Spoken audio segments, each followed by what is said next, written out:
Um bom dia a todos.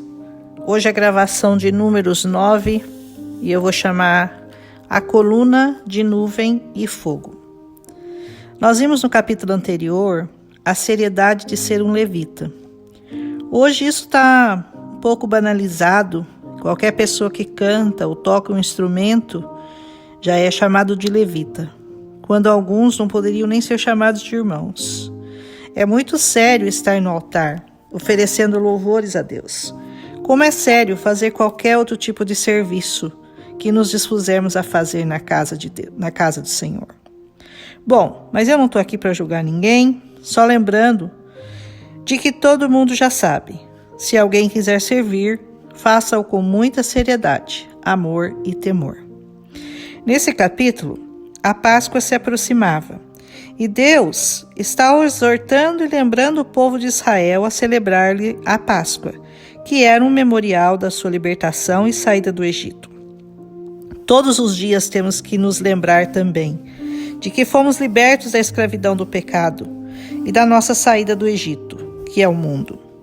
Devemos estar atentos para não cometermos o mesmo erro que os Gálatas cometeram, aceitando ensinos estranhos que os desviaram da presença de Deus.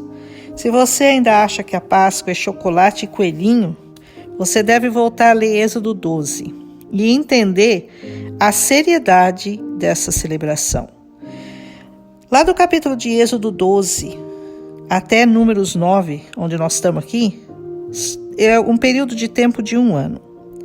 Aqui então, no meio do deserto, Deus ordena a celebração dessa festa, que seria no dia 14, ao crepúsculo da tarde, ao pôr do sol, entre tardes, ou seja, de manhã até o outro pôr do sol.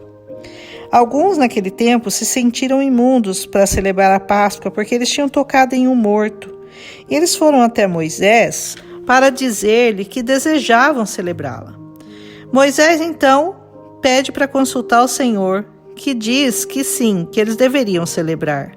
Ou seja, ainda que você não se sinta limpo o bastante para celebrar a Páscoa, você deve arrepender-se e participar da Páscoa do Senhor. Na nova aliança, a Páscoa é a ceia do Senhor, que foi instituída na Santa Ceia no dia da celebração da Páscoa.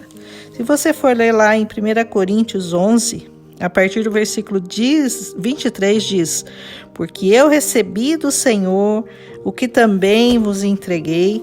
Eu quero ler tudo para vocês, porque é muito interessante a gente ver a relação e como ficou muito claro para todos que a celebração da Páscoa foi substituída pela celebração da Santa Ceia do Senhor, que foi instituída por Ele mesmo. Não é verdade? 1 Coríntios 11, estou procurando aqui, viu? 9, 10, 11, 23. Diz assim: porque eu recebi do Senhor, a partir do 23... Porque eu recebi do Senhor o que eu também vos entreguei, que o Senhor Jesus, na noite em que foi traído, tomou o pão, e tendo dado graças, ele o partiu e disse: tomai e comei, isso é o meu corpo que é partido por vós, fazei isso em memória de mim. Depois, da mesma maneira, também ele tomou o cálice, depois de ceiar, e disse: esse cálice é o novo testamento do meu sangue, fazei isso todas as vezes que o beberdes em memória de mim, porque todas as vezes que comerdes este pão e beberdes este cálice, proclamais a morte do Senhor até que ele venha. Portanto, qualquer que comer esse pão, beber esse cálice do Senhor indignamente, será culpado do corpo e do sangue. Mas examine-se o homem a si mesmo, e assim coma desse pão e beba desse cálice. Porque aquele que come e bebe indignamente, come e bebe condenação para si mesmo, não discernindo o corpo do Senhor.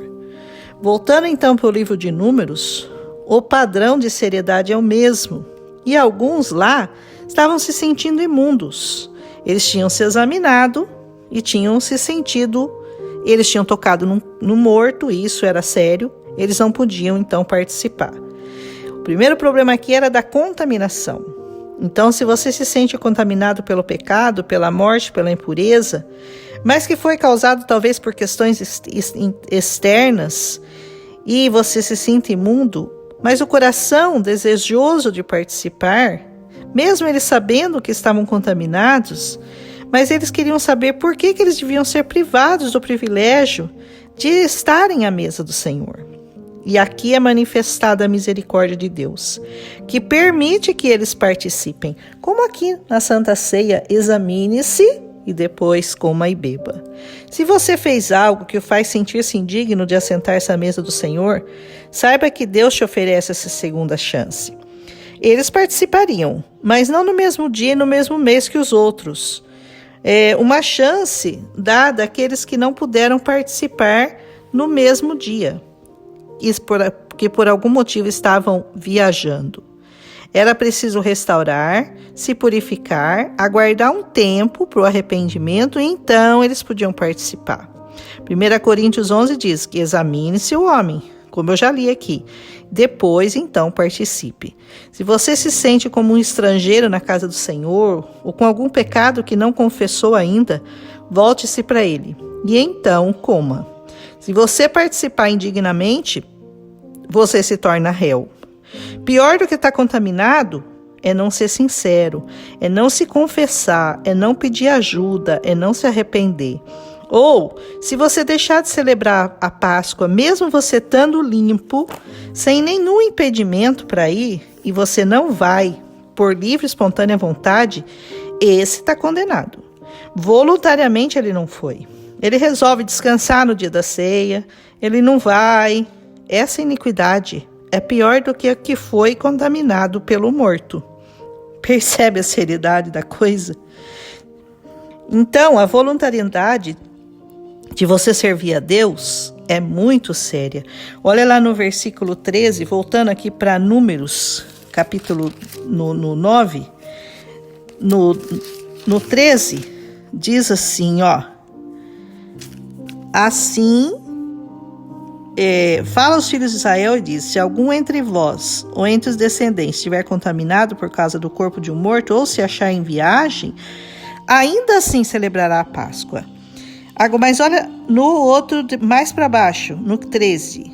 Aliás, eu tinha lido o 10, agora é o 13. Mas se um homem estiver limpo e não estiver viajando, ou seja, não tem nenhum impedimento para ele celebrar a Páscoa, e deixar de celebrar a Páscoa, essa alma será extirpada do seu povo, porque ele não ofereceu a oferta ao Senhor no seu tempo determinado. Esse homem levará o seu pecado.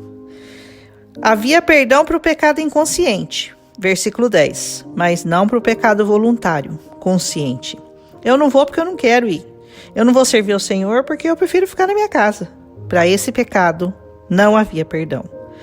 Precisamos marchar quando o Senhor ordena e parar quando Ele ordena. Versículos 17, com relação à nuvem, diz assim, assim acontecia, quando a nuvem se levantava de sobre o tabernáculo, depois os filhos de Israel partiam, e no lugar que a nuvem parava, ali os filhos de Israel montavam as suas tendas. A nuvem de Deus cobria eles de dia e de noite. A nuvem alivia o calor do sol do deserto. E essa era uma proteção de Deus para aquele povo. Proteger do sol e aquecer à noite.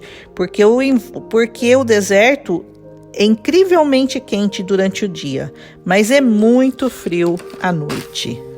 O Senhor nos protege do calor e do frio. Se você enfrenta um deserto no seu coração, não perca a esperança. Deus te alivia com sua doce presença, guardando seu coração e sua mente. A presença dele vai te encher de alívio, de graça, de refrigério e principalmente de direção para a sua vida. Se você estiver sendo guiado pelo Espírito Santo de Deus, você vai saber exatamente a hora de falar e a hora de calar, a hora de partir e a hora de ficar. A nuvem do Senhor te cobrirá, te indicará o caminho, te protegerá do calor do sol de dia e do medo e do pavor da escuridão e do frio da noite. Apenas mantenha-se pronto a ouvi-lo, a prestar atenção aos seus sinais para dar-lhe a direção. Nos desertos dessa vida, Deus está presente. Siga-o com os ouvidos atentos. Mantenha-se protegido do calor do dia, do frio da escuridão da noite do deserto. Versículos 23. Os ouvidos atentos e o coração pronto a servir é tudo que o Senhor precisa para te proteger e te guardar de todo o mal. Nuvem de dia e coluna de fogo à noite são sinais do cuidado de Deus para conosco. E essa era uma canção cantada por Israel. Uma parte dessa canção vai aparecer aqui, ó. Diz aqui, ó, no versículo 17. Segundo a ordem do Senhor, os filhos de Israel partiam, e segundo a ordem do Senhor, acampavam. Enquanto a nuvem estivesse sobre o tabernáculo, eles descansavam em suas tendas. Amém? Aprenda-se a abrigar-se no Senhor, e tudo mais Ele fará.